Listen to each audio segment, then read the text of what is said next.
दोस्तों, तो आप में से जितने भी अभ्यर्थी सीटेट 21 जनवरी का एग्जाम दिया, आप सभी के लिए वीडियो इंपॉर्टेंट होने वाली है। देखिए यहाँ पर आंसर की को लेकर के मुझे बहुत सारे अभ्यर्थियों के कमेंट आए हुए थे कि जो आंसर की है वो कब तक देखने को मिलेगी, साथ साथ जो आपका रिजल्ट है वो कब तक जारी किया जाएगा और किन अभ्यर्थियों के नंबर यहाँ पर बढ़ने के चांसेस है और सीटेट में जो है आपका क्वालिफाइंग मार्क्स कितना है, इन सारी चीज़ों के बारे में डिटेल में समझेंगे। सबसे पहले बात कर लेते हैं आपके आंसर की। तो देखिए आप सभी को पता है आज जो है 31 जनवरी है और जो आपके आंसर की है वो कब तक देखने को मिलेगी। तो देखिए फरवरी के फर्स्ट वीक में जो है आपको अपने आंसर की देखने को मिल जाएगी, यानी 1 से लेकर के 7 फरवरी के बीच में जो आपके आंसर की वो जारी कर दी जाएगी। आप मान के चलिए ज़्यादा से ज़्यादा अगर लेट होगा तो यहाँ पर 10 फरवरी, ठीक है, इससे ज़्यादा आपका जो आंसर की है वो लेट नहीं होगा, इससे पहले ही आपको आंसर की देखने को मिल जाएगी। अगर बात कर ले जो आपका रिजल्ट है वो कब तक जारी किया जाएगा, तो देखिए जब आपकी आंसर की आती है उसके बाद में आपको 3 से 4 दिन का जो है टाइम मिलता है क्वेश्चन चैलेंज करने का, ठीक है। उसमें क्या होता है कि जिन भी अभ्यर्थियों को कुछ क्वेश्चनों पर डाउट बने होते हैं वहाँ पर 1,000 रुपये पर क्वेश्चन यहाँ पर पेमेंट करने पड़ते हैं और जितने भी क्वेश्चन पे चैलेंज है अभ्यर्थियों के द्वारा जो चैलेंज किया जाता है और सीबीएसई के द्वारा अगर उन क्वेश्चनों को एक्सेप्ट कर लिया जाएगा, ठीक है, तब यहाँ पर आपकी रिवाइज्ड आंसर की भी जारी की जाती है। बट अगर एक्सेप्ट नहीं होता है तो जो है आपकी आंसर की आती है उसके बाद में रिजल्ट आपका दे दिया जाता है, ठीक है। तो अगर बात कर ले रिजल्ट की, तो आपका जो रिजल्ट है जैसे ही आपकी आंसर की आएगी, जैसे कि 1 से 7 फरवरी के बीच में जो आपके आंसर की वो जारी होने के बाद में आपको 20 से 25 फरवरी तक जो है आपका रिजल्ट भी जारी कर दिया जाएगा, यानी 20 से 25 फरवरी, ठीक है, तक जो है आपका जो रिजल्ट है वो भी आपको देखने को मिल जाएगा, ठीक है। और बात कर लेते हैं किन अभ्यर्थियों के जो है नंबर यहाँ पर इंक्रीज होने के चांसेस है। तो देखिए जिनका भी यहाँ पर जो है 1 या 2 नंबर से कम है, जैसे कि 90 आपके मार्क्स बन रहे हैं और आपको डर लग रहा है कि जो आपका मार्क्स है वो कहीं कम ना हो जाए या फिर जो मार्क्स है वो यहाँ पर 89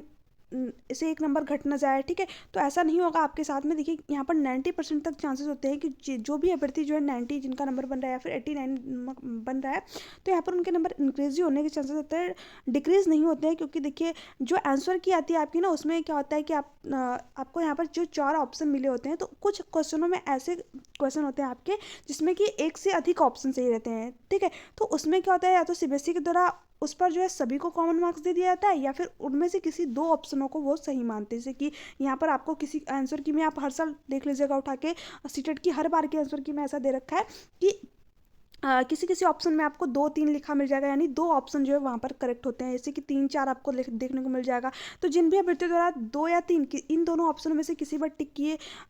किया गया रहता है, वहाँ पर वो ऑप्शन उनका सही माना जाता है, या फिर 3-4 इनमें से किसी ऑप्शन पर टिक किए रहते हैं तो वो जो है उनका क्वेश्चन जो है वहाँ पर सही माना जाता है। तो ऐसे में उन अभ्यर्थियों के जो नंबर है वो इंक्रीज हो जाते हैं, ठीक है। और किसी किसी ऑप्शन में आपको देखने को मिल जाएगा जेड देखने को मिलता है, तो इसका मतलब क्या कि सभी को कॉमन मार्क्स मिले हैं, ठीक है। वो जो है क्वेश्चन सीबीएसई के द्वारा गलत पूछा गया और उसमें जो है उसमें 1 से अधिक ऑप्शन है तो सही होते हैं, उनकी तरफ से जो भी चीज़ें होती हैं उसके अकॉर्डिंग जो आंसर की आती है आपकी, वो पूरा अच्छी तरीके से ओमार वगैरह चेक करने के बाद में सारी सारी चीज़ चेक करने के बाद ही जो है जारी की जाती है। तो इसलिए जो आपका अगर जेड दिखा मिल रहा है आपको अपने आंसर की में, तो वहाँ पर सभी को कॉमन मार्क्स मिलते हैं। बट एक चीज़ ध्यान रखिएगा कि जिस सब्जेक्ट में मिलता है, जैसे कि मैथ और साइंस की बात कर ले, तो मैथ साइंस में अगर मिल रहा है तो इन्हीं अभ्यर्थियों जिन अभ्यर्थियों ने मैथ साइंस लिया हुआ है उन्हीं को कॉमन मार्क्स मिले। अगर एसएसटी के पोर्शन में आपको देखने को मिल रहा है तो जिन अभ्यर्थियों का एसएसटी सब्जेक्ट है उन्हीं को जो है यहाँ पर उनको कॉमन मार्क्स देखने को मिलेंगे। अगर सीडीपी में यहाँ पर लिख देता है जेड, तो सीडीपी का मतलब अगर आपका पेपर 2 में लिखा है तो पेपर 2 में सभी को 1 नंबर कॉमन मार्क्स। तो ऐसे में जो अभ्यर्थी हैं जिनका कि 1 या 2 नंबर से एग्जाम क्वालिफाई नहीं हो पा रहा है या फिर जो उन्होंने क्वेश्चन पर मैच किया अपना किसी भी रिसोर्स के थ्रू या फिर यूट्यूब चैनल के थ्रू, वहाँ पर उनका 1 या 2 नंबर इंक्रीज हो जाता है। तो यहाँ पर आप मान के चलिए कि जिनका भी 89 यहाँ पर बन रहा है या फिर 88 बन रहा है तो उनके नंबर जो है इंक्रीज हो जाएंगे, बट ज़्यादा आपके नंबर इंक्रीज नहीं होते हैं, 5 से 6 नंबर आपके इंक्रीज नहीं होंगे। तो जिनका भी यहाँ पर 80 से 80 नंबर है तो यहाँ पर ओबीसी का भी होता है आपका 81 और 82 आपका क्वालिफाइंग मार्क्स होता है। तो अगर आपका 81 बन रहा है ओबीसी कैटेगरी से है तो आपका यहाँ पर जो है 1 या 2 नंबर बढ़ने के जो है चांसेस बने रहते हैं। अगर आपका ज़्यादा कम नंबर जैसे 70 है 60 है तो आप जो है नेक्स्ट डेट की तैयारी करिए जिसका नोटिफिकेशन आपको जल्दी देखने को मिले। देखिए यहाँ पर मैं किसी भी झूठी दिलासा आपको नहीं देना चाहती हूँ, 5 से 6 नंबर आपको इंक्रीज नहीं होता है, हाँ 1 से 2 नंबर जो है आपके इंक्रीज हो जाते हैं, ठीक है। अब बात करते हैं कि जो आपका क्वालिफाइंग मार्क्स है वो कितना है, तो आप सभी को पता ही होगा और मैंने एक वीडियो के थ्रू भी आप लोगों को बताया, फिर भी मैं आपको यहाँ पर थोड़ा सा बता देती हूँ। देखिए जनरल के लिए जो है आपका यहाँ पर क्वालिफाइंग मार्क्स जो है मेल हो या फिर फीमेल हो, यहाँ पर 90 नंबर आपको चाहिए रहते हैं और ओबीसी एससी एसटी की बात कर लें, ओबीसी एससी और एसटी की बात कर लें या फिर डिफरेंटली एबल कोई पर्सन है तो वहाँ पर उसको 82 मार्क्स चाहिए रहते हैं, ठीक है। अगर ये किसी अदर स्टेट में एग्जाम देने जाते हैं तो यहाँ पर उनको 90 मार्क्स चाहिए रहते हैं, किसी भी स्टेट में जाए 90 मार्क्स चाहिए रहेगा, ठीक है। बात कर ले तो बिहार में ये चीज़ आपको थोड़ा सा डिफरेंट देखने को मिलेगी, क्योंकि वहाँ पर जो जनरल के लोग हैं वहाँ पर अगर मेल हैं तो वहाँ पर आपको 90 पर ही क्वालिफाई माना जाएगा, बट अगर फीमेल है तो थोड़ा सा रिलैक्सेशन मिला हुआ है, यहाँ पर इनको 82 पर ही क्वालिफाई माना जाता है। बट जो बिहार की फीमेल है उनके लिए, ठीक है, ऐसा नहीं है कि आप अदर स्टेट की फीमेल है, आप बिहार में एग्जाम देने जा रही हो तो आपको वहाँ पर 82 चाहिए, नहीं। आप अगर अदर स्टेट की है तो आपको यहाँ पर 90 ही चाहिए, बट अगर बिहार की फीमेल है तो उनको 82 पर ही क्वालिफाई माना जाएगा, क्योंकि बहुत सारे अभ्यर्थी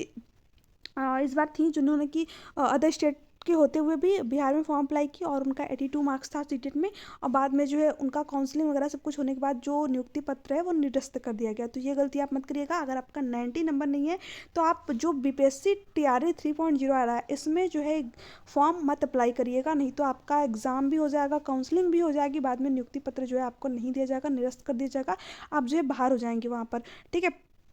तो जो भी फीमेल है अगर उनका 90 से कम है तो वो बीपीएससी में फॉर्म मत अप्लाई करिएगा, मेरा यही कहना है, बाकी आपकी पर्सनल इच्छा है, ठीक है। उसके बाद में अगर बात कर लें तो देखिए यहाँ पर ओबीसी की बात कर लें, बीपीएससी की मैं बात कर रही हूँ, बिहार शिक्षक भर्ती में जो आपका क्राइटेरिया है वो थोड़ा सा चेंज है अदर स्टेट की अपेक्षा। तो ओबीसी में आपका यहाँ पर 82 ही है, मेल हो या फिर फीमेल हो, ठीक है। 82 नंबर दोनों लोग को चाहिए बिहार के अंदर। अगर बात कर लें एससी या फिर एसटी या फिर डिफरेंटली एबल कोई पर्सन है तो उसको यहाँ पर जो है कितने मार्क्स चाहिए, तो देखिए वहाँ पर आप लोगों को 75 मार्क्स पर ही आप क्वालिफाई माने जाते हो, ठीक है। ये बिहार के अंदर की बात है, क्योंकि बिहार में जो है सारी चीज़ें होती हैं तो थोड़ा सा रिलैक्सेशन मिलता है। तो एससी और एसटी और डिफरेंटली एबल कोई पर्सन है पीडब्ल्यूडी से बिलोंग करता है तो यहाँ पर आपको 75 नंबर पर ही आप क्वालिफाई माने जाएंगे सीटेट के अंदर, अगर आप बिहार से बिलोंग करते हैं तो, ठीक है। एक चीज़ और, जो D SSS की आपकी वैकेंसी आती है, ठीक है, D SSS की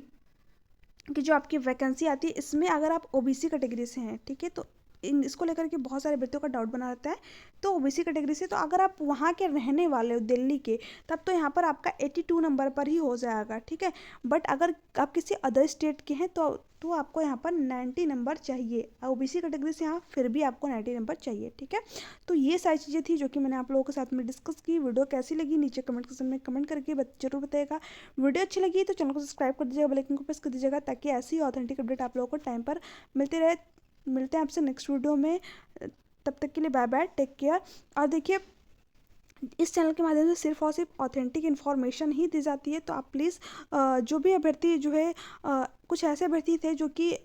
जो मैंने सही चीज़ें बताई थी उन पर भी नेगेटिव कमेंट मुझे एक दो देखने को मिले, बट मैंने अभी उनको इग्नोर कर दिया। बट देखिए